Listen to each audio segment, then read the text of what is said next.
Armando tiene 25 chocolates en una caja y cada chocolate tiene un relleno de 4 posibles sabores: fresa, mora, cereza, piña. De los 25 chocolates de la caja, Armando sabe que 8 tienen relleno de mora y que 5 tienen relleno de piña. Si una persona toma al azar un chocolate de la caja, ¿cuál de las siguientes posibilidades se puede calcular? Entonces, lo que yo siempre les digo a mis estudiantes es: saquemos los datos. ¿Qué datos tenemos? Que hay un total de 25 chocolates. Tenemos sabores de fresa, de mora, de cereza y de piña. De fresa no tenemos el dato. Nos dicen que de mora son 8. De cereza tampoco tenemos el dato. Y de piña nos dicen que son 5.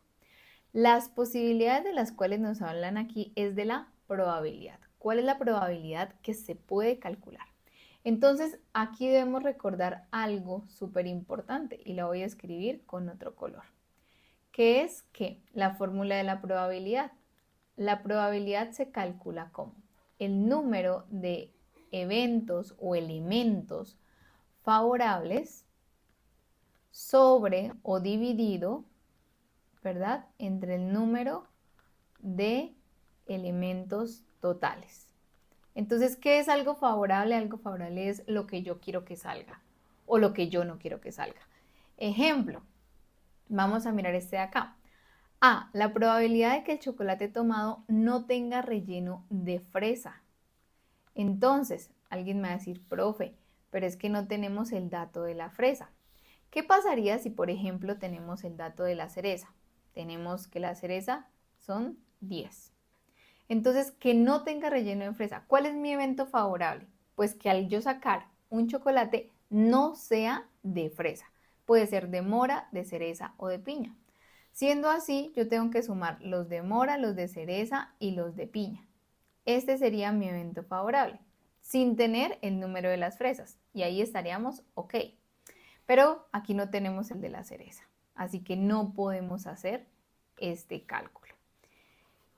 Entonces, la A la podemos descartar.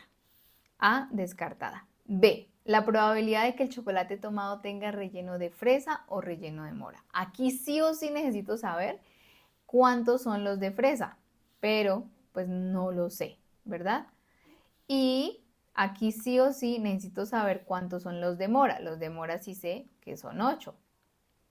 Pero entonces, ¿qué pasa? Que al no saber un dato, pues la verdad este tampoco se puede calcular. C, la probabilidad de que el chocolate tomado no tenga relleno de piña. Entonces, ojo aquí, sabemos que hay 5 chocolates de piña. Entonces, el restante son los de mora, los de fresa y los de cereza. Pero, profe, no tenemos ni la fresa ni la cereza, pero sabemos que si hay 25 chocolates y 5 son de piña, 20 no van a ser de piña. ¿Me hago entender? Entonces, ¿cómo calcularíamos esa probabilidad? Probabilidad de que no sea de piña. Número de eventos favorables. Que el que yo saque no sea de piña. ¿Cuántos tenemos que no son de piñas? 20. ¿Cómo lo sacamos?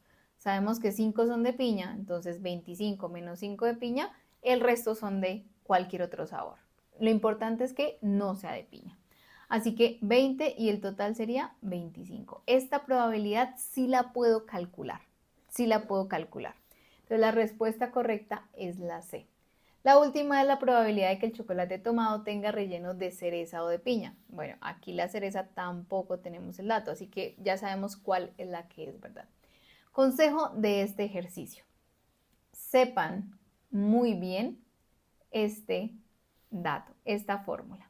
¿Por qué? Porque con esta fórmula, que es la fórmula de la probabilidad de Laplace, nosotros podemos simplemente con lógica tomar los datos que necesito y solucionar el ejercicio.